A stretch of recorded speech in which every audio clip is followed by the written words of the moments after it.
안녕하세요. 네, 반갑습니다. 같이 기도하시겠습니다. 사랑과 은혜가 충만하신 거룩하시고 자비로우신 우리 아버지 하나님, 영원한 죄와 사망에서 값없이 구원해 주시고 성령께서 역사하시며 생명의 말씀이 증거되는 몸된 교회 안에 인도해 주심을 또한 감사드립니다. 말씀을 통해 우리가 살아가고 있는 이 시대가 주님께서 계획하신 인류 역사 마지막 때임을 믿습니다. 늘 깨어서 말씀을 옳게 분별하고 자신을 주께 드리기를 힘쓰는 우리의 삶이 되게 도와주시옵소서. 이 시간 성령께서 말씀을 듣는 모든 분들의 마음 가운데 충만히 역사하셔서 우리의 생각을, 우리의 삶을 변화시켜 주시고 진리 가운데, 뜻 가운데 인도해 주시기를 간절히 바라고 원합니다.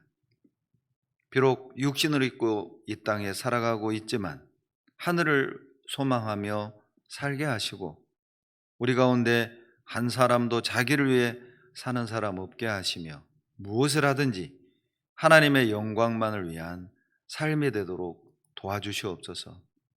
주님만으로 만족하고 주님만으로 기뻐하는 삶을 통해 이 땅에 빛이 되게 하시며 소금이 되게 도와주시옵소서. 우리의 삶을 통해 주님이 증거되고 주님의 영광이 나타나도록 우리 모두를 들어 사용해 주시옵소서. 멀리 외국에서 복음을 위해 수고하시는 선교사님들과 그 가족들에게 주님께서 지혜와 은혜와 사랑으로 채워주시고 또 건강과 안전을 지켜주시옵소서. 이제 학예 수양회가 한 달여 앞으로 다가왔습니다. 준비하는 모든 손길 위에 지혜 주셔서 복음 전하며 하나님의 또 영광을 나타내는데 부족함 없도록 채워주시고 전국의 모든 주의 자녀들이 같은 마음 한 뜻이 되어서 놀라운 주의 역사를 이루어낼 수 있도록 도와주시옵소서. 병상에 계시는 많은 형제자매님들 치료해 주시고 위로해 주시고 힘 주시옵소서. 이 시간 하나님의 뜻과 영광만 나타나길 원하며 우리를 사랑하시는 예수님 이름으로 감사하며 기도드렸습니다. 아멘. 신명기 8장을 찾겠습니다. 구약 성경 신명기 8장 16절입니다. 신명기 8장 16절 같이 읽겠습니다. 내 열조도 알지 못하던 만나를 광야에서 내게 먹이셨나니 이는 다 너를 낮추시며 너를 시험하사 마침내 내게 복을 주려 하심이었느니라. 신명기는 이스라엘 백성들이 애굽에서 400년 노예 생활을 마치고 이제 모세의 인도로 출애굽해서 또 40년 광야 생활을 거친 후에 이제 하나님이 약속한 가나안 땅을 지척에 두고 가나안 땅에 들어갔을 때 또 어떻게 하나님을 섬겨야 할지를 다시 한번 하나님의 율법을 정리했다는 의미로 신명기라는 이름이 주어진 겁니다. 실은 이스라엘이 애굽에서 탈출하고 광야를 헤매고 가나안에 들어가기까지의 이 모습은 세상의 종노릇하던 죄인이 예수님의 은혜와 사랑으로 구원을 얻고 그리고 광야와 같은 이 세상에서 주님과 동행하다가 이제 마지막에 하나님의 약속의 나라 영원한 천국으로 들어갈 것을 실은 그림자적으로 보여주고 있다고도 볼 수 있습니다. 그 중에 이제 오늘 이 본문은 40년 동안 이스라엘 백성들이 광야에서 헤매고 많은 고난이 있었지만 이것은 가나안 땅에 들어가서 마침내 하나님이 복을 주시기 위한 여정일 뿐임을 이 16절에서 말씀하고 있습니다. 단지 하나님이 우리에게 은혜와 축복을 주시기 위해서 40년 광야를 지나갈 뿐임을 세 종류의 땅을 들어서 설명을 하고 있습니다. 신명기 8장에 보면 세 종류의 땅이 나옵니다. 14절에 보면 두렵건대 내 마음이 교만하여 내 하나님 여호와를 잊어버릴까 하노라. 여호와는 너를 애굽 땅 나오잖아요. 애굽 땅이 나오고요. 그리고 15절에 이어서 물이 없는 간조한 땅, 위험한 광야가 나오잖아요. 광야가 나오고요. 그리고 7절에 보시면 하나님이 약속한 아름다운 땅, 가나안이죠. 세 종류의 땅이 나오는 겁니다. 그러니까 오늘 말씀을 들을 땐 여러분 세 종류의 땅을 생각하시면 됩니다. 뭐 농지, 맹지 뭐 이런 거 아닙니다. 뭐 임야 이런 거 생각하지 마시고요. 애굽 땅, 그리고 광야, 그리고 가나안 땅을 그리고 오늘 말씀을 들으면 쉽게 이해가 될 겁니다. 애굽 땅은 구원받기 전 우리의 모습이라고 말할 수 있고, 광야는 물이 없는 간조한 이 광야 땅은 하나님의 약속에 들어가기까지 이 땅에서의 우리 삶의 여정이라고 말할 수 있고요. 그리고 가나안 땅은 하나님이 약속한 천국을 상징하기도 하고 뿐만 아니라 그냥 천국이라는 특정 장소의 의미도 있지만 하나님이 우리에게 주시기 원하는 은혜, 축복으로 이해하시면 오늘 말씀이 이해될 겁니다. 가나안 땅을 천국만으로 특정하지 마시고 천국의 의미도 있지만 하나님이 우리에게 베푸실 은혜와 축복으로도 생각할 수 있다는 거예요. 그래서 오늘은 마침내 복 주시는 하나님이라는 제목으로 함께 교훈을 생각해 보겠습니다. 신명기 11장 10절을 한번 찾겠습니다. 신명기 11장 10절 제가 읽어드립니다. 내가 들어가 얻으려 하는 땅은 내가 나온 애굽 땅과 같지 아니하니 거기서는 너희가 파종한 후에 발로 물대기를 채소밭에 됨과 같이 하였거니와. 여기서 말하는 거기서는 애굽 땅을 말하는 겁니다. 이제 너희들이 앞으로 들어가게 될 가나안 땅은 너희들이 400년 노예 생활했던 애굽 땅과는 약간 다르다.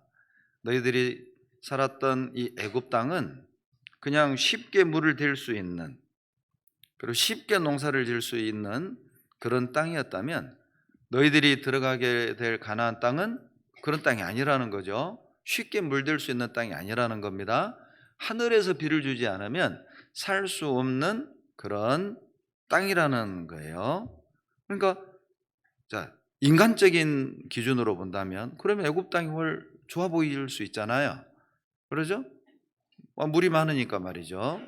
또 농사 짓는 사람들에게 물을 쉽게 들 수 있으니 어찌 보면은 애굽 땅이 훨 좋을 수 있는데, 아니 왜 그렇게 살기 좋은 애굽 땅에서 빼가지고 하늘이 비를 주지 않으면 살 수 없는 그 가나안 땅으로 인도하냐는 말이에요. 이건 인간 기준입니다. 하나님이 볼 땐 말이죠, 가나안 땅이 훨 살기 좋은 땅이고 가나안 땅이 훨씬 아름다운 땅이라는 거예요. 자, 그 이유를 이렇게 설명해 드릴 수 있습니다. 여러분, 이 10절 말씀대로 가나안 땅은요, 나일강의 물이 너무 풍부하기 때문에 하늘의 비를 기대할 필요가 없는 땅입니다. 하늘을 쳐다볼 필요가 없는 땅이에요. 땅만 보고 살 수 있는 땅이에요. 왜? 나일강이 흘러서 그 주변의 땅이 엄청 비옥하거든요. 제가 성지순례 갔을 때 이집트를 갔었는데 가이드가 이런 설명을 해줬습니다. 여러분, 세계 지도를 보면 이스라엘 애굽 땅을 보잖아요. 애굽 땅을 보면 나일강 주변으로 약간 지도에 초록이고요.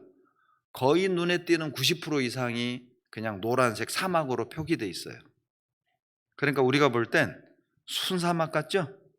그러나 비율로 보면은요, 나일강 주변에 형성돼 있는 그 비옥한 땅의 면적을 다 더하잖아요. 한반도보다 더 넓습니다. 그러니까 한반도보다 더 넓은 땅이 농사짓기 아주 좋은 비옥한 땅이라는 거예요. 그러니까 엄청나게 넓은 땅이 좋은 땅이잖아요. 그 좋은 땅을 가지고도 이렇게 가난하게 사는 건 기적이다, 이렇게 설명을 하더라니까요, 가이드가. 그러니까 이게 뭐 하늘을 쳐다볼 필요가 없어요. 농사꾼들이 늘 나일강은 물이 넘치기 때문에 그냥 쉽게 수로를 파서 물을 댈 수 있는 땅. 그러니까 하늘을 쳐다볼 필요가 없는 땅이죠. 왜요? 자기 힘, 자기 수단, 자기 방법으로 충분히 살아갈 수 있는 땅입니다. 그런데 역설적이게도 그래서 힘든 땅이에요. 왜? 내 능력, 내 노력, 내 방법으로 수로를 파고 농사를 지어야 하니, 물을 대야 하니 얼마나 수고로운 땅이겠어요. 이게 역설적인 겁니다. 환경이 좋으니까 하늘을 쳐다볼 필요가 없고 하늘을 기대할 필요가 없는 반면에, 이제 내가 물길을 내야 하고 내가 그 물을 퍼야 하고, 그러니 수고롭죠. 저는 고향이 시골이지만 농사는 안 지어봤습니다. 부잣집 아들이어서가 아니라 농사 지을 땅이 없을 정도로 가난이 있기 때문에 오해는 마시기 바랍니다. 농사는 저도 한 번은 지어봤어요. 장가 간 뒤에 농사를 지어봤어요. 제가 이제 시골에서 직장 생활을 했는데 장인이 이제 막 농사철만 되면 전화를 하셔요. 그리고 이제 우리 장인의 특징은 당신 할 얘기만 하고 끊어요. 상대방 얘기 절대 안 듣습니다. 장인 저 출근, 끊어요 그냥. 안 들어갈 수가 없어요. 안 들어가면 그의 쌀을 안 주시기 때문에 먹고 살려면 가야 합니다. 그러니까 제가 농사를 뭐 지어봤어요, 알죠? 그리고 이제 장인이 이제 제가 일할 거리를 딱 마련해 놓으셔요. 이거 약 뿌려라, 비료 뿌려라. 그러면 뭐 제가 농사를 안 지어봤기 때문에 저는 일찍 하고 원래 출근을 해야 되니까 대충 비료를 이렇게 뿌리고 출근을 해요. 그럼 이제 가을에 일을 대충 한 티가 가을에 납니다. 골고루 이렇게 비료를 뿌려야 되는데 대충 뿌리니 안 뿌린 부분이 있을 거 아니에요. 비료 뿌린 곳은 벼가 이렇게 쑥 자라는데 안 뿌린 부분은 그냥 벼가 이렇게 자라는 거예요. 그러니까 우리 어렸을 때 이제 그 곰보라고 그러거든요. 머리에 뭐가 나가지고 이렇게 구멍이 뽕 뚫리는 꼭 그런 모양인 것이죠. 정말 힘들어요.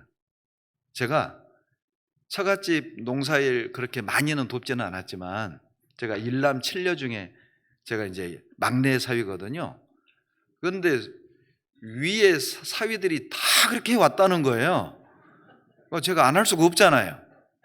나중에 보니까 속은 것 같아요. 다 한 건 아니고 몇 명 한 거를 다 했다고 좀 얘기하신 것 같아요. 근데 제가 그 처갓집 일을 도우면서요, 공부하고 말지. 내가 차라리 공부하고 말지. 야, 이거 못하겠다. 너무 힘들어요. 너무 힘들어요. 지게도 제가 결혼한 그해 이제 장인이 노안으로 소천을 하셨는데 그 나이 드신 그 장인이요, 지게질을 저보다 훨 잘해요. 제가 젊으니까 아버님 제가 할게요. 그리고 막 쌀 두 가마 지고 가다가 끼우뚱 가다가 그냥 엎어졌어요. 근데 장인이 야 차라. 그리고 그 노인네가 그걸 두 가마를 지고 가는데 뒤에서 제가 고개 푹 숙이고 따라갔어요. 창피해가지고 못하겠더라고요. 농사는 힘으로 짓는 게 아닙니다. 요령이고요, 그 지혜가 있는 거예요. 그리고 얼마나 힘든지 몰라요. 그게 바로 이집트 땅입니다. 물이 많고 수로를 직접 파서 농사를 지을 수 있는 풍요로운 땅인 반면에 다 인간의 노력과 수고가 들어가야 하는 땅이에요. 그러니까 농사짓기 좋은 환경이면서도 역설적이게도 수고하는 땅, 힘든 땅, 그게 바로 애굽이에요. 이게 우리 구원받기 전 모습이었다는 거죠. 하나님 밖에서의 우리의 삶을 생각해 보면 내 노력, 내 수단, 내 방법으로 내가 하고 싶은 대로 살았잖아요. 우리는 하늘 쳐다보고 살지 않았습니다. 내 능력과 내 노력으로 우리는 하루하루 살아왔다고 생각을 했지, 하나님의 은혜로 내가 여기까지 왔다, 우리는 그런 생각이 없었던 사람들이었죠. 그런데 내 노력으로 내 힘으로 살아왔지만 반면 외로움도 있고 많은 수고도 했고 상처도 있고 아픔도 있고 힘든 것도 있고, 그것이 애굽 땅과 같은 우리 삶이었잖아요. 그런데 반대로 가나안은요, 애굽 땅과 같지 않다고 얘기했거든요. 11절 봐보세요. 11절에 보면 너희가 건너가서 얻을 땅은 산과 골짜기가 있어서 하늘에서 내리는 비를 흡수하는 땅이에요. 무슨 말입니까? 산과 골짜기로 줄을 이루고 있기 때문에 이게 하늘에서 비를 주지 않으면 살 수 없는 땅이다, 이런 의미가 있다니까요. 비를 주면은 뭐 물을 그냥 확 흡수해 버린다, 이런 의미만 있는 게 아니라 하늘에서 비를 주지 않으면 살 수 없는 땅이에요. 그러니까 12절에 이렇게 설명을 하고 있잖아요. 내 하나님 여호와께서 권고하시는 땅이라, 이 말이에요. 권고라는 말은 돌보신다, 보호한다, 이런 뜻이잖아요. 그러니까 하나님이 돌보지 않으면 살 수 없는 땅, 하나님이 비를 주지 않으면 살 수 없는 땅. 그러니까 가나안 땅은 하늘 쳐다보고 사는 땅이에요. 하나님을 의지해야만 살 수 있는 땅인 거죠. 그래서 14절에 이렇게 말씀하신 거예요. 여호와께서 너희 땅에 이른 비 늦은 비를 어떻게 해요? 적당한 때 내려준단 말이에요. 그래서 곡식과 포도주와 기름을 얻는 땅이라니까요. 놀랍지 않습니까? 사람의 기준으로 보면 어떻게 가나안에 살아요? 물이 없는데 말이에요. 그런데 하나님의 관점에서 보면 눈에 보이는 물은 없지만은 하나님이 주겠다는 겁니다. 적당한 때 주겠다는 거예요. 이른 비 늦은 비를 주겠다는 거예요. 그러니까 사람의 눈으로는 살 수 없는 땅인데 하나님 편에서는 아름다운 땅인 거죠. 진짜 살만한 땅이에요. 왜요? 내가 물대는 게 아니라 하나님이 비를 주는 땅이니까 수고롭지 않은 땅인 거잖아요. 애굽 땅은 물이 많은 대신에 내가 수로를 파고 물을 길러내야 하니 힘든 땅인데, 이게 아이러니하게도 물이 많지 않고 하나님이 이른 비와 늦은 비를 적당한 때 내려서 곡식을 주시는 그런 땅이기 때문에 역설적이게도 살기 쉬운 땅이 된 거예요. 그것이 바로 구원 얻은 후 우리 삶의 모습 아닙니까? 어떤 분은요, 구원받기 전에는 그렇게 장사도 잘 되고 사업도 잘 되고 집안에 어려운 게 없었는데 묘하게 구원받은 뒤에 장사도 안 되고 손님도 떨어지고, 그런데 신기한 건 돌아보면 다 살아왔다는 겁니다.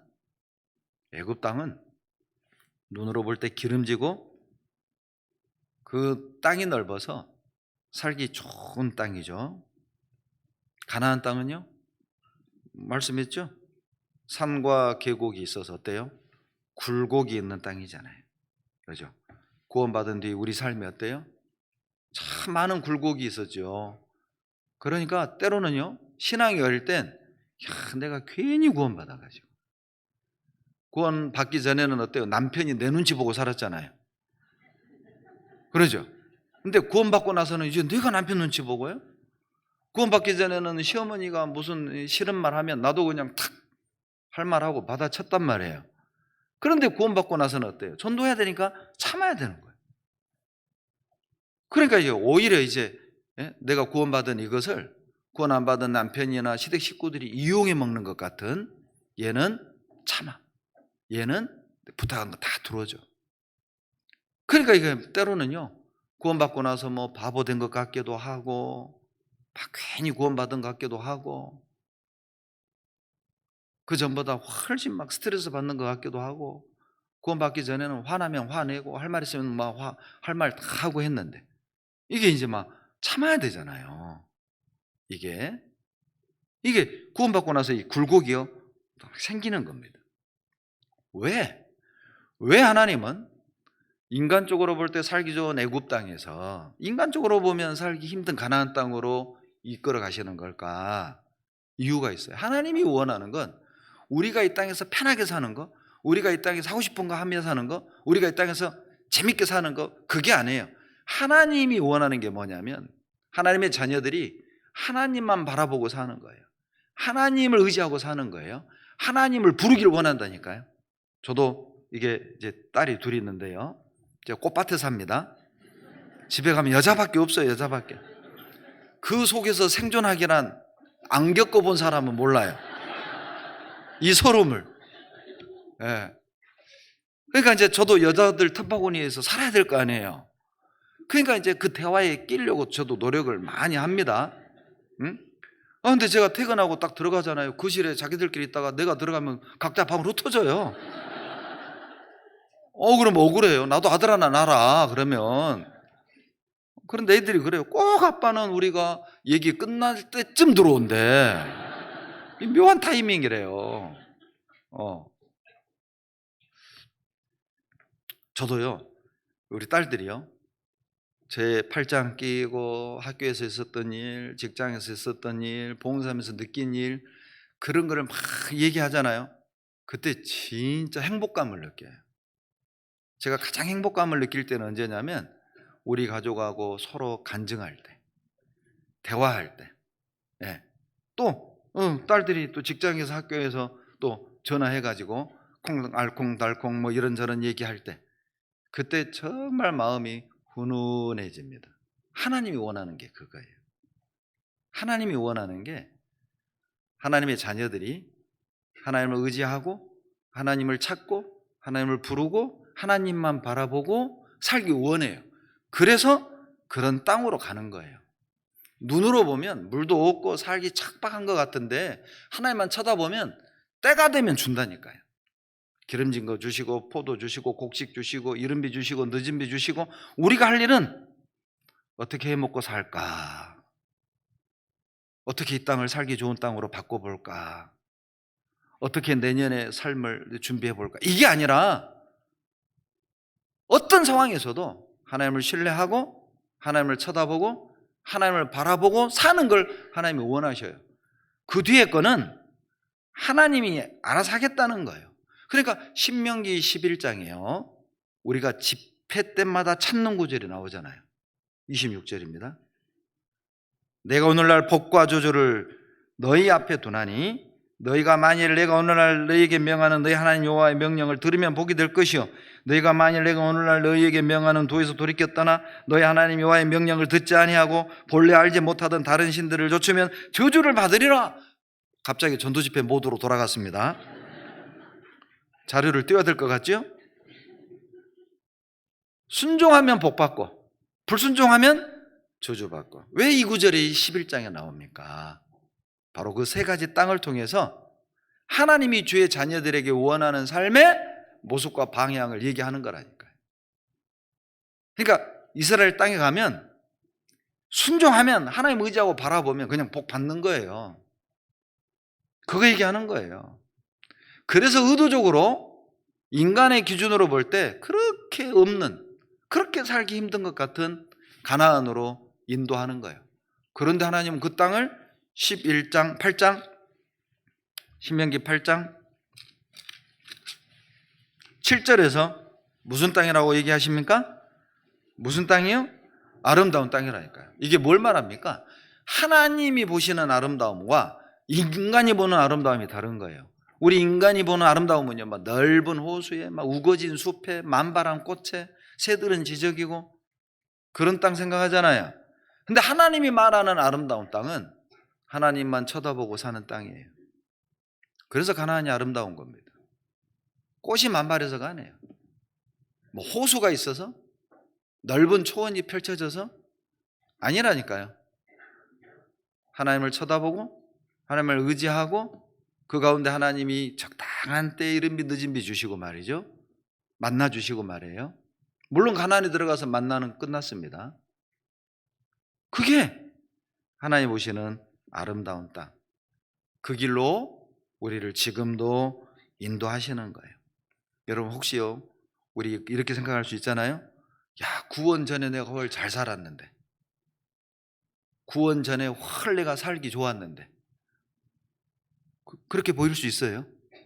구원받고 나서 이거 왠지 광야 같고 말이에요. 없는 것도 많고 말이에요. 사는 게 팍팍한 것 같고 말이에요. 힘든 것 같고 말이에요. 굴곡이 너무 심한 것 같고 해요. 그러나 하나님 볼 땐 지금이 훨 아름답게 사는 거라.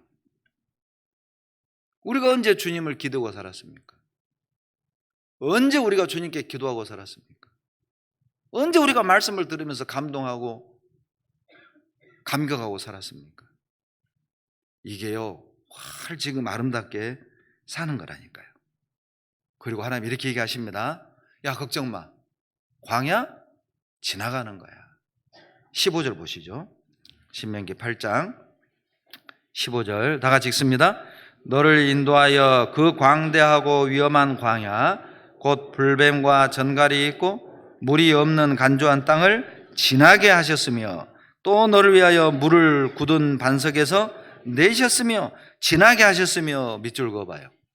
만약에 하나님이요, 불뱀과 전갈이 우글거리고 물이 없는 간조한 땅 이 광야에 살아라, 그러면 정말 어떻게 살아요? 아이고, 나 이거 하나님 못 믿겠다, 예수 믿다가 나 죽겠다, 다 도망가죠. 그런데 하나님 말씀하시죠. 그런 땅에 살아라가 아니잖아요. 그거 그냥 지나간다. 지나가는 길이야. 왜 지나가야 합니까? 아니, 왜 불뱀이 있고 정갈이 있고, 주님도 얘기하시잖아요. 위험한 땅이라고. 위험한 걸 아시면서 왜 그 길을 가게 해요? 이유를 16절에서 말합니다. 그 땅을 지나야, 불뱀과 정갈이 가득한 광야를 지나야만 16절 마침내 복을 줄 수 있는 아름다운 땅에 들어갈 수 있기 때문입니다.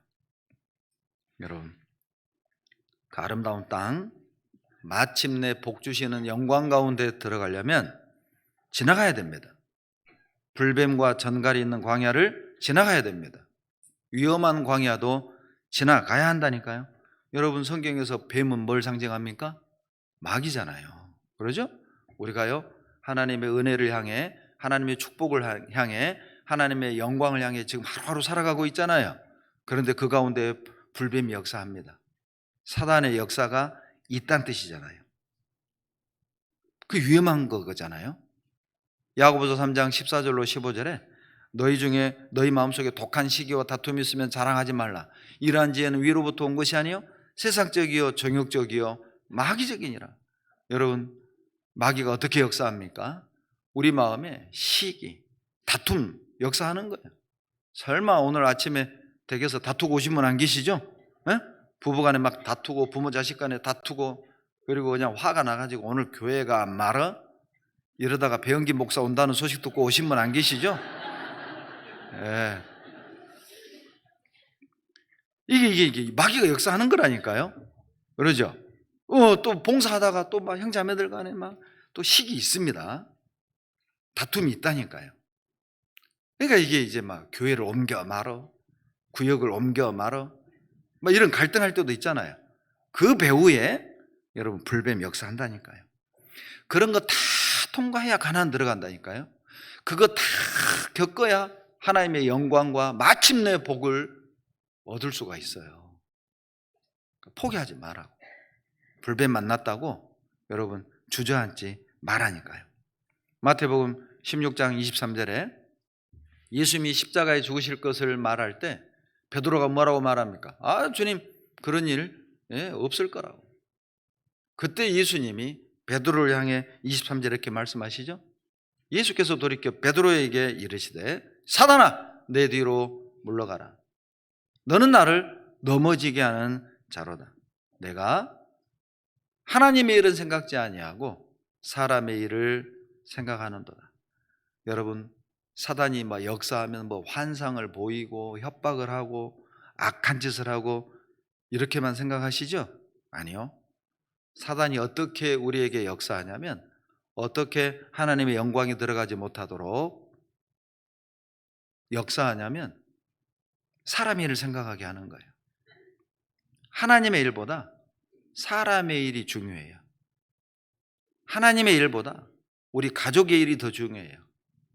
하나님의 일보다 집에서 키우는 애완견, 애완묘 일이 더 중요해요.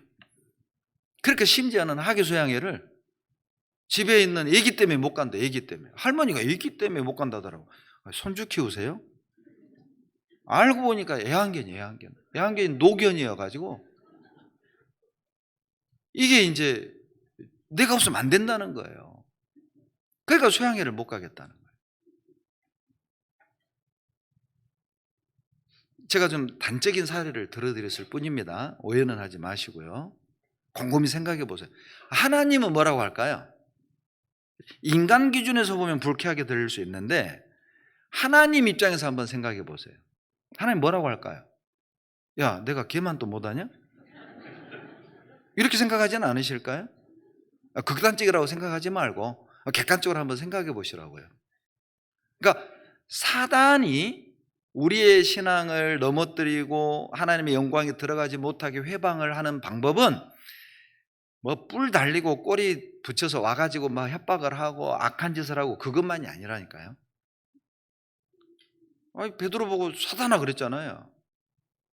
무슨 뜻입니까? 사단이 주는 생각을 받아들였다는 뜻이잖아요. 어떤 생각을 준 겁니까? 하나님의 일은 뭐예요? 십자가에 죽는 게 하나님 일이잖아요. 하나님의 일이 뭐예요? 예수님이 죽는 것이 하나님 일이잖아요.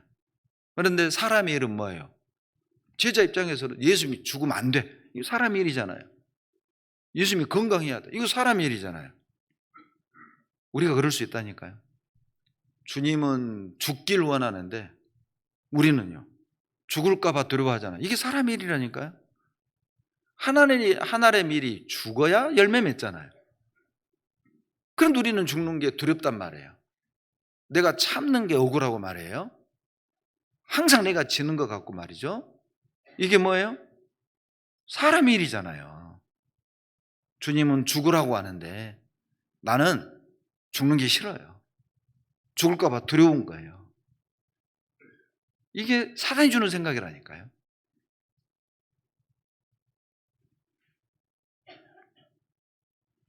갈수록 사람들은 죽지 않는 전도를 생각을 합니다.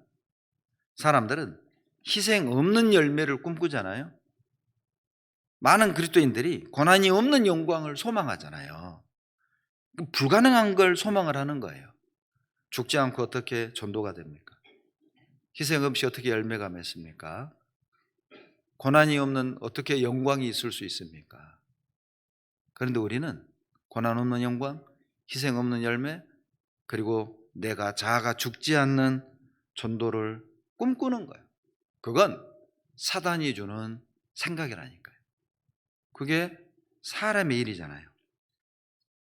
여러분, 가나안에 들어가기까지 절대 순탄할 수 없습니다. 하나님이 15절에 불뱀과 전갈에 있는 위험한 광야라고 그랬잖아요. 그러니까 하나님이 아시는 거죠. 얼마나 위험천만한 곳인지. 우리 신앙생활 하다 보면 어때요? 전갈도 만나죠? 그러죠? 전갈이 누구예요? 나를 아프게 하는 사람들이 전갈이잖아요. 전갈처럼 막 누가 그러더라고. 전자매래, 전자매. 전형제 막 전갈처럼 막 말을 함부로 막 톡톡 쏘는 사람 있잖아요. 진짜 아파. 상대방은 얼마나 아픈지 생각 안 하고 자기 그냥 성격대로 자기 하고 싶은 말 다 쏟아내는 사람 있잖아요. 상대방이 얼마나 힘들지를 생각을 안 해. 그게 뭐예요? 전갈 같은 사람이잖아요. 그런 위험한 사람들이 주변에 도사리고 있음을 하나님이 다 안단 말이에요. 뿐만 아니라 없는 것도 얼마나 많아요. 이 광야에, 이 세상에. 신명기 8장 15절에 보면요, 물이 없는 간조한 땅이라고 그랬잖아요. 그러죠? 민수기 11장 5절로 6절에서는요. 생선도 없고 외도 없고 수박도 없고 부추도 없고 파도 없고 마늘도 없고, 그리고 11장 민수기 11장 6절에 말하기를 만나 외에는 보이는 것이 아무것도 없도다. 만나 외에는 아무것도 없도다. 이게 뭐예요? 애굽에서 먹던 거는 사막에 없습니다. 애굽에서 즐기던 건 광야에서 즐길 수가 없어요. 구원받기 전에 즐기던 것, 구원받은 후에 즐길 수 없다니까요. 구원받기 전에 먹던 것, 구원받은 후 먹어서는 안 될 게 참 많잖아요. 만나 외에는 아무것도 없도다. 생각을 바꿔야죠. 여러분, 이 세상 민족 중에 하늘에서 내려온 음식을 먹은 민족이 누가 있어요? 이스라엘 말고는 없어요. 그것도 광야에서 먹어볼 수 없는 걸 먹은 거잖아요. 그러면 만나 외에는 없도다 이게 아니라 만나를 먹었도다 이렇게 얘기하는 게 옳잖아요. 만나를 주셨도다, 이게 옳잖아요. 근데 이 마음에 문제가 생기니까 아무것도 없고 만나 외에는 아무것도 없네, 구원만 달랑 받고 아무것도 없네, 이거하고 뭐가 달라요? 그러면 구원만 빼고 다 드릴까요? 이게 마음의 문제가 딱 생기고 신앙의 문제가 생기면 관점이 확 바뀌어버린다니까요. 은혜가 은혜로 안 보여요. 없는 것만 보여요. 없는 것만 보여요. 그런데 신앙이 건강하고 정상이잖아요. 주신 것만 보여요. 있는 것만 보여요. 여러분은 뭐가 보여요? 배목사만 보이죠?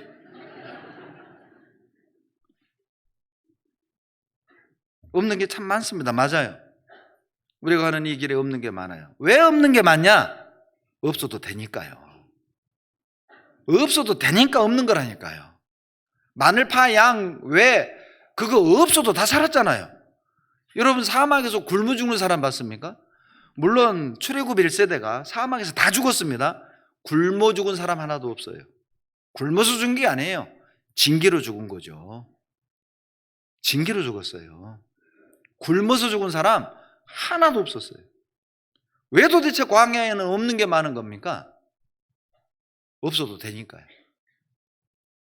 없어도 되니까 없는 거라고. 나에게 없는 게 좋으니까 안 주시는 거라니까요.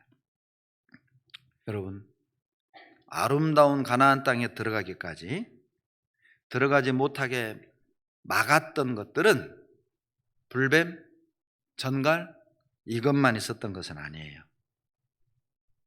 더 놀라운 건 아름다운 땅, 하나님의 은혜와 축복에 들어가지 못하게 막았던 더 많은 장애물들이, 더 위험한 장애물들이 많았습니다.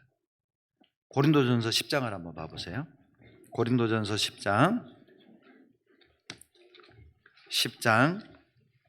1절입니다. 고린도전서 10장 1절. 형제들아, 너희가 알지 못하기를 내가 원치 않으니 우리 조상들이 다 구름 아래에 있고 바다 가운데로 지나며 모세에게 속하여 다 구름과 바다에서 세례를 받고, 지금 이제 이스라엘 백성이 애굽에서 탈출하고 40년 광야 생활하는 것을 고린도전서 10장에서 말씀한단 말이에요.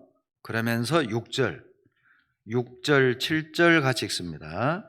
그런 일은 우리의 거울이 되어 우리로 하여금 저희가 악을 즐겨한 것 같이 즐겨하는 자가 되지 않게 하려 함이니, 저희 중에 어떤 이들과 같이 너희는 우상 숭배하는 자가 되지 말라. 기록된 바 백성이 앉아서 먹고 마시며 일어나서 뛰논다 함과 같으니라.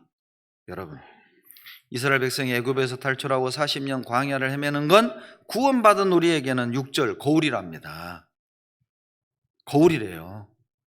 우리가 하나님의 영광에 들어가기까지, 하나님의 축복을 얻기까지 그것을 회방하고 막는 많은 장애물이 있음을 광야에 헤매는 이스라엘 백성을 통해 거울처럼 보여주는 거예요. 너희도 조심해라. 너희도 이런 거 조심해라. 첫 번째가 뭐냐? 우상 숭배였어요. 출애굽기 32장 금송아지 사건을 들어 말씀을 하시는 겁니다. 여러분, 광야에서 이스라엘 백성이 만든 우상은 하나였습니다. 금송아지였습니다. 그러나 현대를 사는 우리 그리스도인들의 마음에 새긴 우상은 얼마나 많습니까?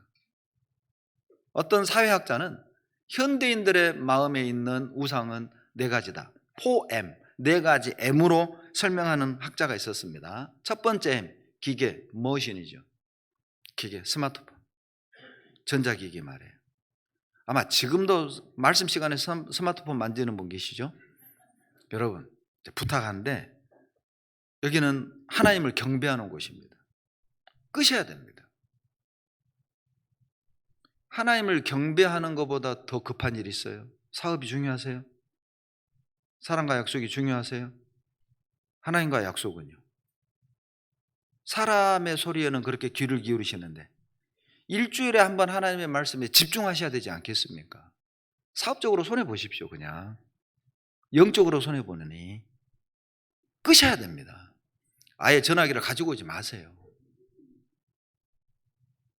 지금도 이렇게 만지작 하는 분 계시죠? 집중을 못하는 거예요. 그러니까 일주일에 한 번 듣는 이 말씀인데 이 말씀에서 위로와 힘을 탁 못 얻으니까 항상 신앙의 성장이 없는 거예요. 뜨겁지 않은 거예요. 전도 열매가 없는 거예요. 항상 그저 그렇게 신앙생활을 근근히 해나가는 거라고. 그래서 첫 번째 우상을 머신, 기계로 보는 겁니다. 사회학자도. 또 하나의 우상이 뭐냐? money입니다. 돈이죠. 예.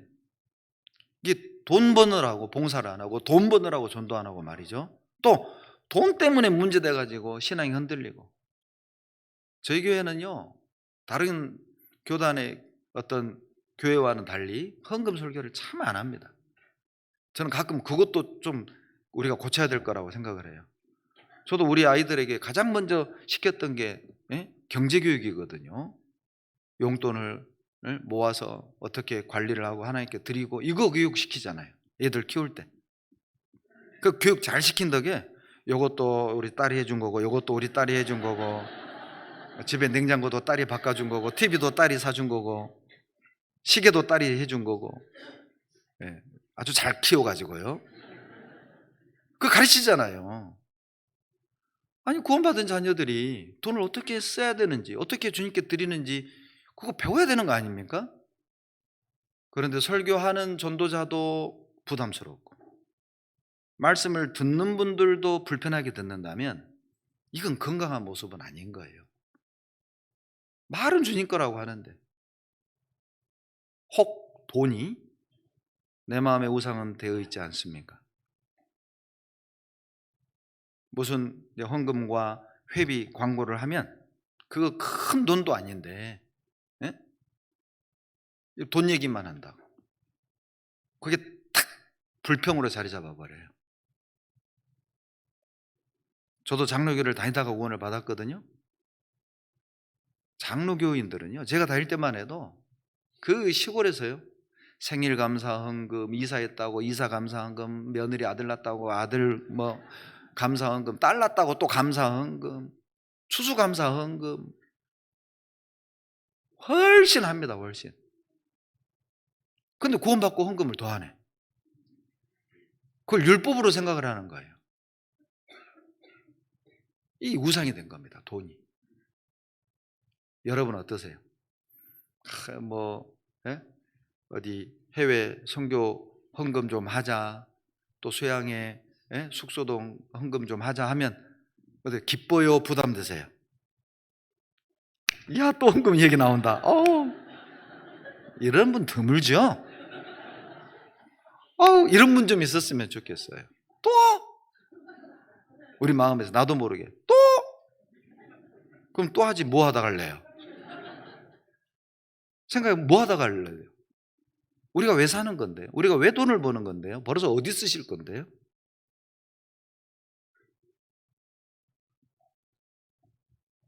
그러니까 이 두 번째 우상을 머니로 보는 거예요. 세 번째 우상이 뭐냐? 바로 매스미디어입니다. 대중매체죠. 그러죠? TV는 막 1시간 금방 가잖아요. 응답하라 1988 3회 연속 봐. 그냥 3회 연속. 그러죠? 그러니까 유튜브는요, 금방 1시간 30분 그냥 갑니다. 근데 성경 보자고 하면 힘들죠. 우상이 자리 잡은 거예요. 우상이 말씀의 자리에 딱 들어와 버렸어요. 이게 문제인 거예요. 그러니까 힘들어, 신앙생활이. 기도도 힘들고 성경 보는 것도 힘들고 전도도 힘들고 봉사도 힘들고 다 힘들어졌어요. 왜 힘들어졌어요? 주님이 계셔야 될 자리에 주님이 있지 않아요. 이 뭔가가 다른 게 와 있는 거예요. 전에는 다 은혜였는데.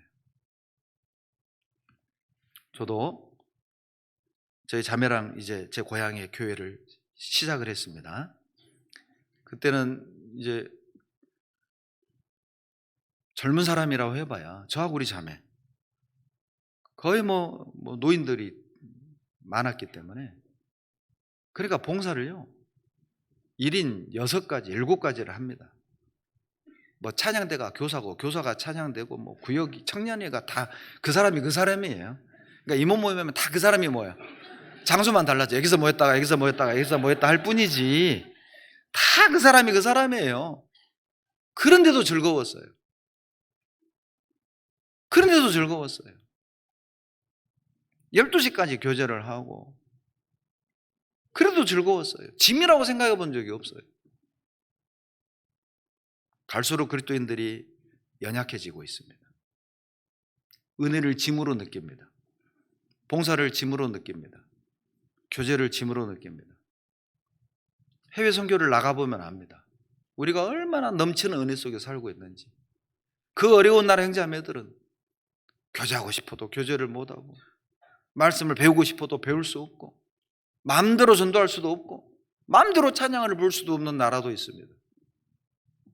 형제자매들이 너무 멀리 떨어져 있어서 그냥 혼자 덩그러니 유튜브로 말씀을 듣고 1년에 한 번 선교팀이 온다면 만사를 다 챙겨놓고 몇 시간 걸리는 교회 아예 방을 하나 얻어놓고 거기서 그냥 같이 선교를 하고 또 돌아가면 부둥켜 안고 울고 자기 생활의 터전으로 돌아가고. 그런데 우리는 교제가 많은 게 짐이고 봉사가 많아서 힘들고 쉬고 싶고.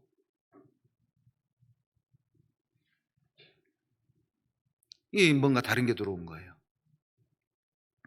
그리고 마지막 우상이요, 마스, 권력입니다. 마스는 로마의 군신을 의미하거든요. 힘말의 힘. 그러니까 새벽 5시에 축구하자고 하면 형제들이 다 와요. 새벽 5시에 운동하자 하면 다 와. 새벽 5시에 성경 공부하자 하면 목사만 와 있어요. 목사만. 네. 이게 뭐가 문제가 있는 거잖아요. 국가가 군대에서 부르면 착출하면 다 순종하고 복종하잖아요. 근데 교회와 주님이 부르면 안 와요. 안 와. 세금은 다 내잖아요. 헌금은 잘 안 해요. 성경 보는 시간보다 유튜브, TV, SNS 하는 시간이 훨씬 더 많아요. 이게요, 다른 것이 자리를 잡고 있는 거라고. 에스겔 14장 3절에요. 인자야, 이 사람들이 자기 우상을 마음에 들이며 죄악에 거치는 것을 자기 앞에 두었으니. 이스라엘이 그래서 망한 겁니다. 왜 이스라엘이 망했습니까? 마음에 하나님 아닌 것들이 자리 잡고 있었어요. 마음에 돈을 우상으로, 권력을 우상으로, 쾌락을 우상으로, 명예를 우상으로, 권력을 우상으로, 성공을 우상으로, 자식의 뒷바라지를 우상으로, 노대책을 우상으로. 그러니 주님을 위해 살 시간도 없고 틈도 없고 마음도 없고 말이죠. 여러분, 이제 TV를 끊고 SNS를 끊고 유튜브를 끊고 주님께 집중해야 할 때입니다. 거울이라고 하잖아요. 우상숭배, 이거 거울입니다. 하나님의 은혜, 아름다운 땅에 들어가고 하나님의 축복을 경험하는 데 막는 첫 번째 장애물. 또 하나의 장애물이 뒤에 나오죠. 8절. 저희 중에 어떤 이들이 간음하다가 하루에 23,000명이 죽었나니 우리는 저희와 같이 간음하지 말자. 간음하다가 광야에서 죽고 가나안에 못 들어갔잖아요. 아름다운 땅을 구경도 못했어요. 하나님의 축복에 들어가지 못했다고요. 하나님의 은혜를 경험하지 못했다고요. 뭐 하다가요? 간음하다가. 이거 민수기 25장 내용입니다. 모압 왕 발락이 거짓 선지자 발람에게 이스라엘을 저주하라고 했는데 하나님이 막았잖아요. 저주는 안 했는데 모압 여자들과 음행하게 만들었어요. 그래서 계시록 2장 14절에 보면 내게 발람의 교훈을 지키는 자들이 있도다. 발람이 발락을 가르쳐 이스라엘 앞에 올무를 놓아 무상의 제물을 먹게 하였고 또 행음하게 하였느니라. 행음하게 해서 성적으로 타락하게 해서 가나안에 못 들어갔다니까요. 여러분 조심하셔야 됩니다. 성적인 죄를 조심하십시오. 나는 너희에게 이르노니 여자를 보고 음욕을 품는 자마다 마음에 이미 간음하였느니라. 마음에 생각조차 하지 말라는 겁니다. 꿈에도 그런 생각하지 말라는 겁니다. 왜요? 그것이 하나님의 은혜를 막는다니까요. 하나님의 축복을 경험하지 못하게 막는 놀라운 장애물 중에 하나예요. 거울이라고 하지 않습니까? 또 하나의 장애물이 나옵니다. 9절입니다. 다 같이 읽겠습니다. 저희 중에 어떤 이들이 주를 시험하다가 뱀에게 멸망하였나니 우리는 저희와 같이 시험하지 말자. 주님을 시험하다가 또 죽었어요. 여러분 이 의미가 뭐냐면요, 하나님이 광야에서요 6월절 기적 보여줬잖아요. 홍해바다 갈라지는 기적 보여줬잖아요. 그거면 충분하지 않습니까? 야, 하나님이 살아계시네. 아이고, 하나님 우리와 함께 하시네. 하나님이 도와주시네. 하나님이 인도하시네. 이거 충분하잖아요. 그런데 물 없다고 투정, 먹을 거 없다고 투정, 이게 뭐예요? 주님 시험하는 겁니다. 많은 표적을 보고도 하나님의 보호와 인도하심을 떠보는 거예요. 어떡하나 보자. 이제 하나님 어떻게 이거 하나 한번 보자. 진짜 해줄까? 하나님 도와줄까? 이런 식인 거죠.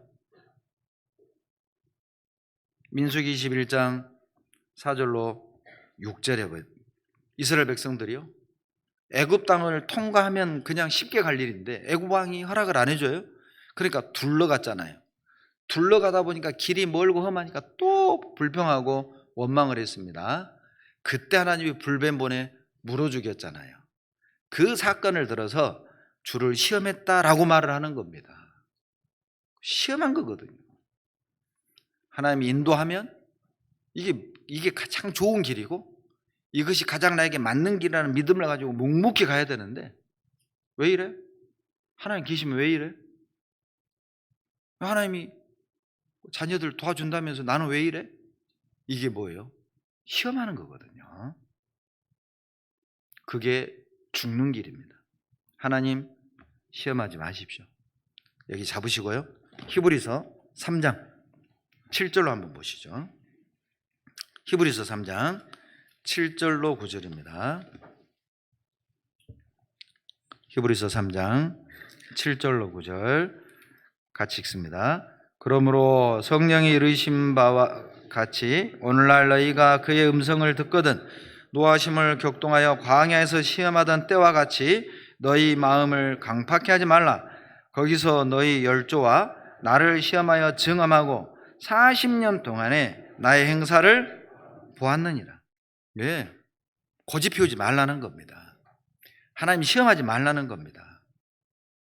40년 동안 하나님이 엄청난 걸 보여줬는데도 계속 하나님이 인도한 대로 믿고 따라가면 될 것을 투덜 이것이 없네 저것이 없네 괜히 따라왔네 그냥 애굽에 남아있을 것을 이런 얘기를 하는 거예요. 괜히 구원받았네, 내가 괜히 봉사해가지고, 내가 괜히 의정부로 이사 와가지고 그냥 평택에 살 것을, 이게 주님 시험하는 거라니까요.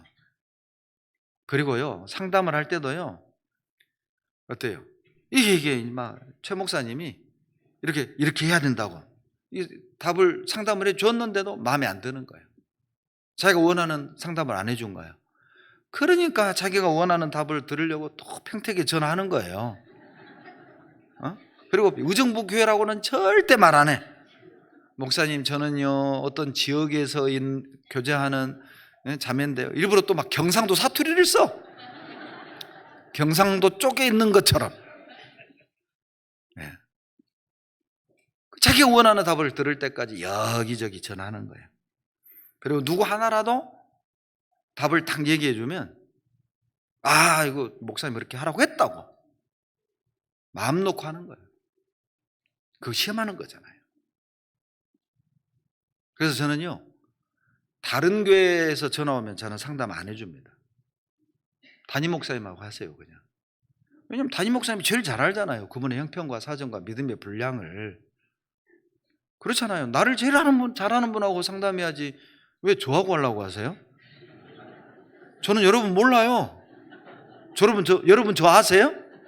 이름만 알죠. 뭐 이름만. 네. 그러니까 나를 제일 잘하는 분하고 교제할 때 가장 합당한 교제를 해주는 거라고. 시험하지 마십시오. 또 하나 고린도전서 10장 10절로 돌아갑니다. 고린도전서 10장 10절 10장 10절입니다. 같이 읽겠습니다. 저희 중에 어떤 이들이 원망하다가 멸망시키는 자에게 멸망하였나니 너희는 저희와 같이 원망하지 마라. 예. 여러분 민수기 21장에서요 불뱀이 와가지고 어떤 사람만 다 물어 죽였다고요? 원망하는 사람만이요. 그건 뭘 의미합니까? 여러분 마귀가 좋아하는 사람이요 원불교인이에요. 원불교인이 어떤 사람이에요? 원망하고 불평하는 사람이에요. 원불교인이에요. 설마 우리 의정부에는 원불교인 안 계시죠? 이거 보면은요 이 불평하는 거 습관입니다. 습관이에요. 별게 다 불평이에요. 습관입니다. 마귀 밥이라니까. 그러다가 죽었어요. 원망하지 마십시오. 이제 남편 원망하지 말아요. 이제 부모 원망하지 말아요. 이제 형제자매 원망하지 말아요. 설마 하나님 원망할 분은 안 계시겠지만 원망하지 마세요. 죽는 거예요. 그런데 이 이스라엘 백성이요 원망하게 된 배경이 있습니다. 민수기 11장 1절에 백성이 여호와의 들으시기에 악한 말로 원망하며 민수기 11장에서 원망하거든요. 그런데 4절에 이렇게 이어서 나옵니다. 이스라엘 중에 섞여 사는 무리가 탐욕을 품음에 이스라엘 자손도 다시 울며. 뭐예요? 섞인 무리가 있었던 거예요. 애굽에서 탈출할 때 순수한 이스라엘 12지파만 나온 게 아닙니다. 그 속에 잡족들이 섞여 나왔거든요.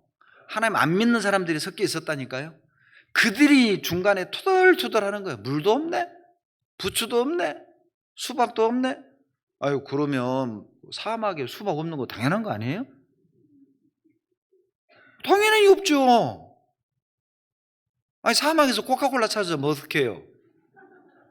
당연히 코카콜라 없죠. 당연한 거 아니에요? 그런데 부추기는 거예요. 여러분 기억하십시오.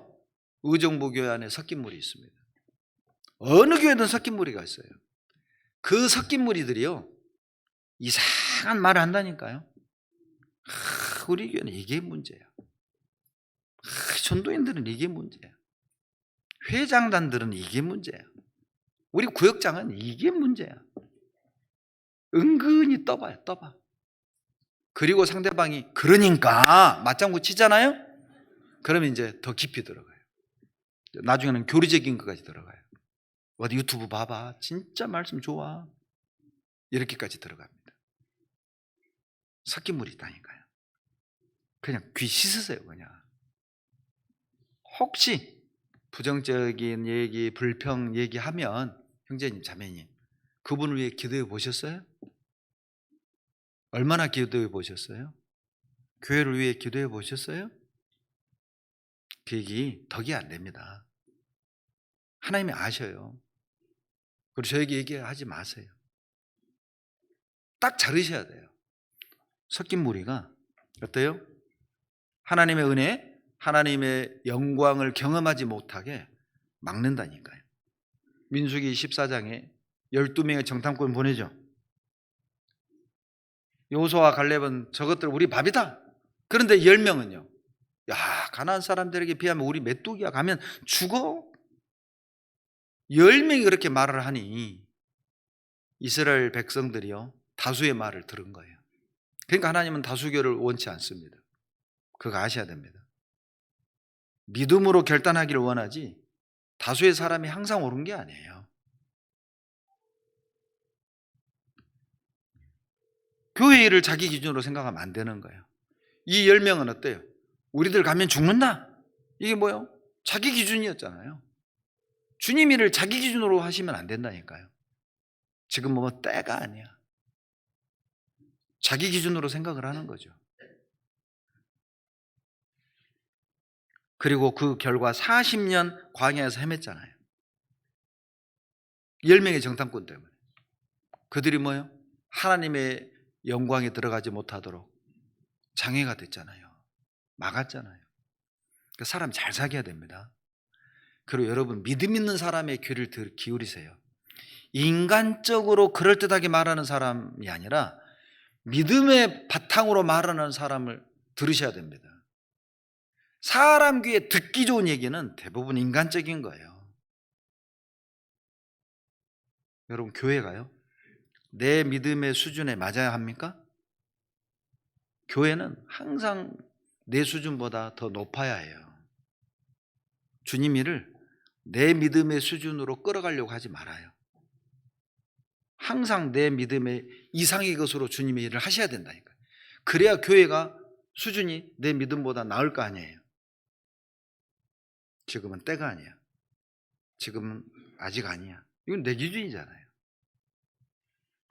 또 하나, 여러분 피곤이 하나님의 은혜를 막았어요. 신명기 25장입니다. 신명기 25장. 신명기 25장입니다.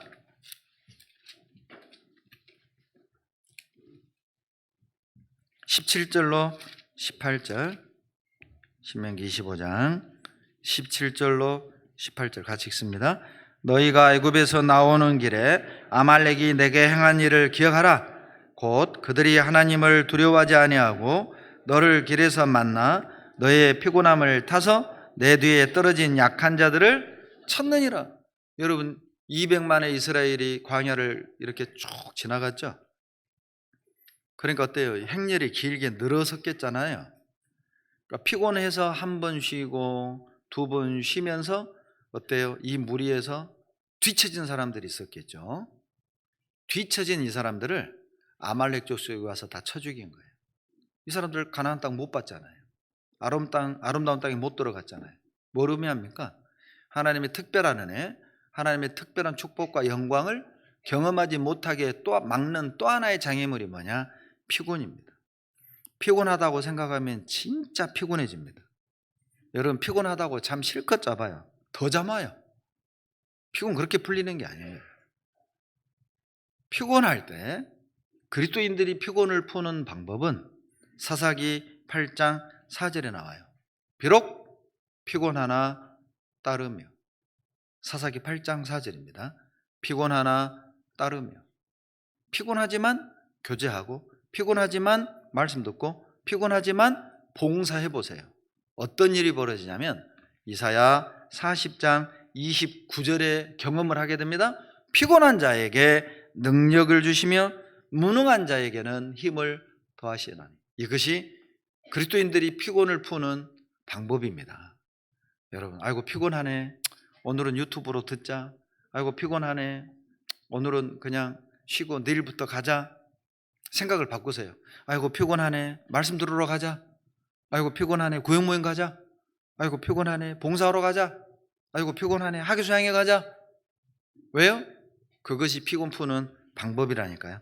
이사야 40장 31절에 오직 여호와를 앙망하는 자는 새 힘을 얻으리니 독수리의 날개치며 올라감 같을 것이요 다른 박질하여도 곤비치 아니하며 걸어가도 피곤치 아니하리로다. 그것이 피곤 푸는 방법이에요. 여호와를 앙망하는 자는 피곤을 극복하는 힘, 피곤을 풀어주셔요. 기억하십시오. 자, 애굽 땅에서 스스로의 힘으로 살아가던 애굽 땅, 많은 것이 갖춰져 있었던 애굽 땅, 역설적이게도 그래서 힘든 땅이죠. 내 노력으로 그걸 취해야 하니까 거기서 하나님 우리를 건져내셨습니다. 구원하셨습니다. 이제 하나님의 아름다운 땅, 영원한 축복으로 우리를 인도하는 과정 속에 이스라엘 백성들이 40년 광야에서 많은 사람들이 죽었던 것은 우리에게 어떤 거울이냐면 하나님의 영광, 하나님의 특별한 축복을 경험하지 못하게 막는 많은 장애물들이 신앙의 예정 속에 있음을 광야 40년에서 보여준 겁니다. 정갈도 있었고 불뱀도 있었고 피곤도 있었고 우상도 있었고 간음도 있었고 원망도 있었고 그리고 불순종도 가나안에 들어가지 못하는 원인이었어요. 히브리서 3장 18절입니다. 히브리서 3장 18절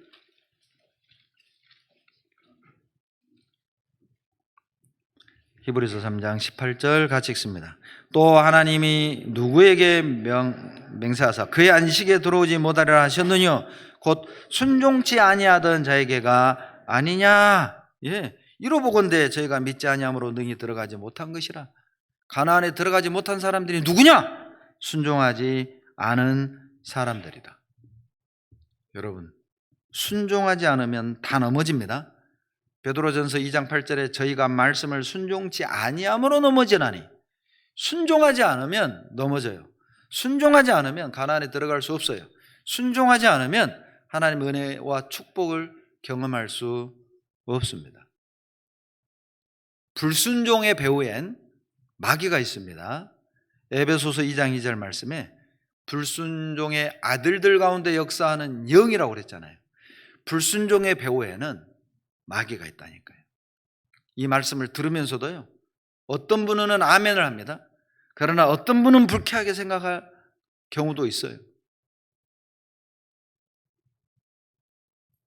어떤 이는 아멘을 하지만 어떤 이는 부담스럽다. 어떤 이는 왜 말씀을 저렇게 하시지? 이렇게 반응할 수도 있겠죠. 여러분, 배후에 악한 영들이 실제 역사합니다. 가룟 유다의 마음에 예수를 팔려는 생각을 마귀가 넣었고, 베드로의 마음에 사람의 일을 생각하는 마음을 사단이 넣었던 것처럼 마귀가 지금도 우리들의 마음에 다양한 생각들을 넣어줍니다. 하나님의 인도함을 받지 못하도록, 교회와 함께 가지 못하도록. 마지막에 가나안에 들어가지 못하게 했던 결정적인 장애물은 교만이었어요. 신명기 8장 보십시오. 신명기 8장 13절로 14절입니다. 신명기 8장 13절로 14절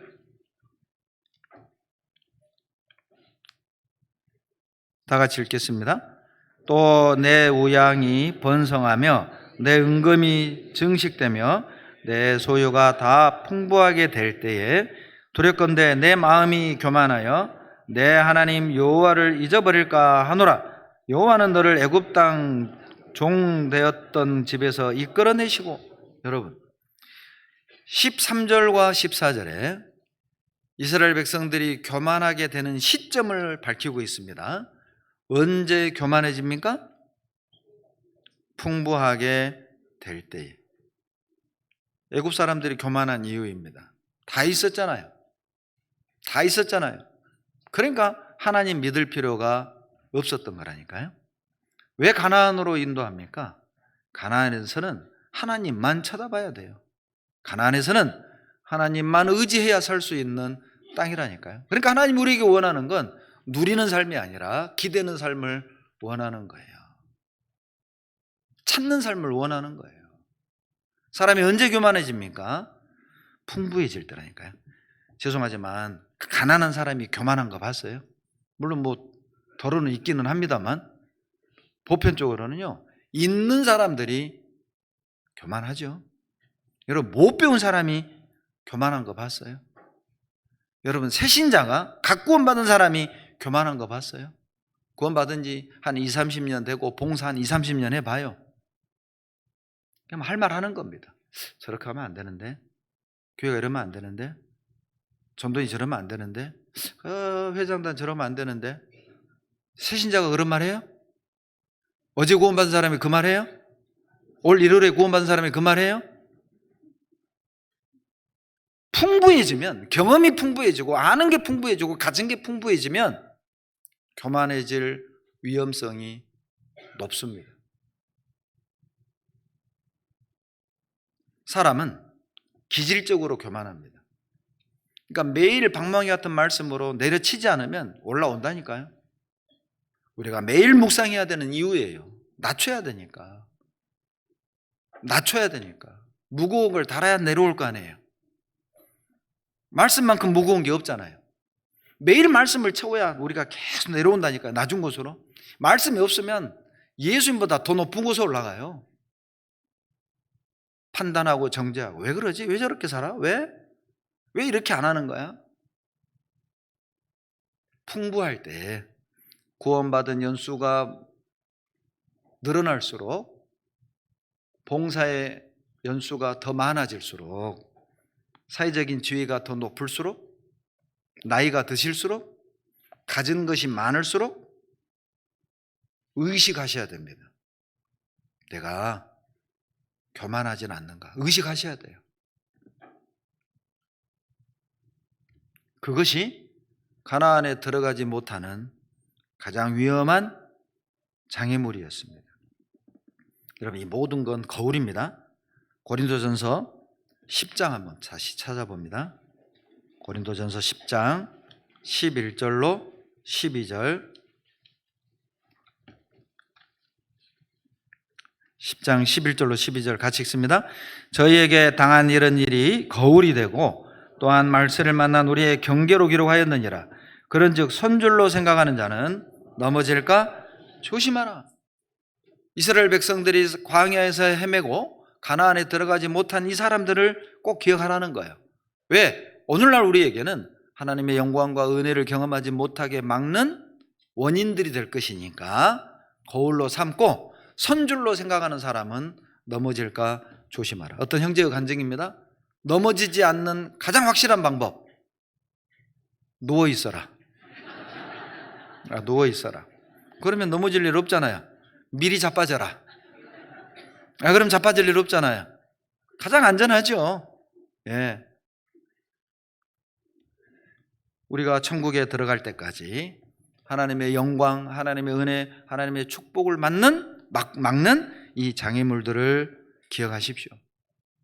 그러나 이것도 하나 기억하셔야 됩니다.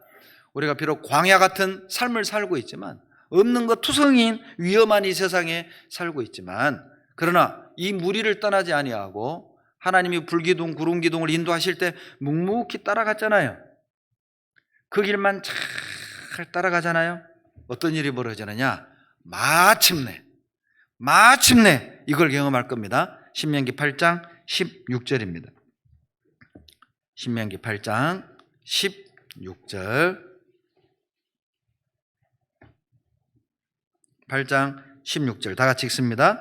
내 열조도 알지 못하던 만나를 광야에서 내게 먹이셨나니 이는 다 너를 낮추시며 너를 시험하사 마침내 내게 복을 주려. 마침내 뭘 주셔요? 복을 주셔요. 마침내 복을 주시는 하나님입니다. 여러분, 물 없는 곳을 가고 있습니다. 맞습니다. 불뱀과 정갈도 있습니다. 맞아요. 위험해요. 없는 곳이 많아요. 우리는 지금 그런 세상을 살고 있어요. 그러나 끝까지 가면 마침내 복을 주려 하심이니라. 여러분, 욥은 천상에서 사단과 하나님과의 대화를 듣지도 못했고 보지도 못했습니다. 욥기 1장에 사단과 하나님과의 이야기를 욥은 듣지도 못했고 보지도 못했다니까요. 그리고 날벼락 맞은 거잖아요. 한꺼번에 재산 날아갔고 자식 다 죽었고 불치병 걸렸잖아요. 그러나 욥은 입술로 원망하지 않았습니다. 욥이 바로 우리의 모습입니다. 하나님이 마귀를 향해 이렇게 얘기할 수 있잖아요. 너 저 의정부에 있는 내 아들 정모시기를 봤느냐? 물어볼 수 있잖아요. 의정부에 사는 내 아들 정 누구처럼 하나님을 경외하는 자가 없느니라. 마귀가 또 이렇게 얘기하겠죠. 아이고 정모시기가 하나님 좋아서 그런 줄 알아요? 재산 주죠, 자식 잘 되게 해주죠, 건강 주죠. 이런 하나님 누가 안 믿어요? 그래? 재산 뺏어가봐. 사랑하는 사람 데려가봐. 그래? 건강도 뺏어가봐. 이럴 수 있단 말이에요. 그래서 우리에게 건강도 안 주실 수도 있고요. 여전히 돈 없는 분 계시죠, 여기. 구원 받기 전부터 지금까지 줄기차게 돈 없는 분 계시잖아요. 그러죠. 하는 일마다 말아서 드시는 분 계시죠. 마이너스의 손. 그분이 손대면 무조건 망해. 그게 좋은 거예요. 우리가 가는 길은 최선의 길입니다. 그래서 우리는 그 길로 가는 거라니까요. 그런데 끝까지 믿고 가봐요. 흔들리지 말고. 욥기 42장 17절 이렇게 끝납니다. 욥이 나이 늙고 기한이 차서 죽었더라. 욥기가 이렇게 끝납니다. 뭐가 느껴지세요? 욥이 나이 늙고 기한이 차서 죽었더라. 욥기 42장 17절이 어떻게 와닿으셔요? 17절을 네 글자로 줄여봐요. 욥이 나이 늙고 기한이 차서 죽었더라. 네 글자로. 해피엔딩. 써놓으세요. 욥기 42장 17절에 해피엔딩. 우리 해피엔딩입니다. 지금 굴곡진 인생을 살아가고 있고 없는 것도 참 많고 뱀도 만나고 정갈 같은 자매도 만나고 정갈 같은 남편도 만나고 시어머니도 만나고 많은 시험이 있지만 마침내 해피엔딩. 여러분, 룻기는 새 과부의 이야기로 시작을 합니다. 참 이런 경우 드물잖아요. 시아버지 죽고 두 남편 죽고 두 아들 죽고 새 과부 이야기로 시작을 해요. 그런데 룻기 마지막 4장 22절이 어떻게 끝납니까? 오벳은 이새를 낳고 이새는 다윗을 낳았더라. 룻기인데 다윗의 이야기로 끝나요. 룻의 이야기인데 마무리는 다윗으로 끝나요. 여러분, 하나님의 의도를 아시겠습니까? 고난으로 시작한 룻의 이야기는 영광으로 끝이 납니다. 이게 우리 이야기예요. 어찌 보면 이 룻기는요, 성경의 신데렐라입니다. 룻이 신데렐라였잖아요. 그러잖아요. 그 과부로 그냥 살다가 그렇게 고난 가운데 먹을 것 없이 죽어야 될 여자였는데 보아스 만나가지고 다윗 왕의 증조모가 됐잖아요. 마태복음 1장 예수님의 족보에 들어갔잖아요. 이게 뭐예요? 신데렐라지. 그러죠. 우리 그리스도인들은 다 주데렐라입니다. 주데렐라. 주님 만나서 인생 바뀌었잖아요. 그러니까 주데렐라지 뭐예요? 우리는 해피엔딩이라니까요. 시편 37편 37절 시편 37편 37절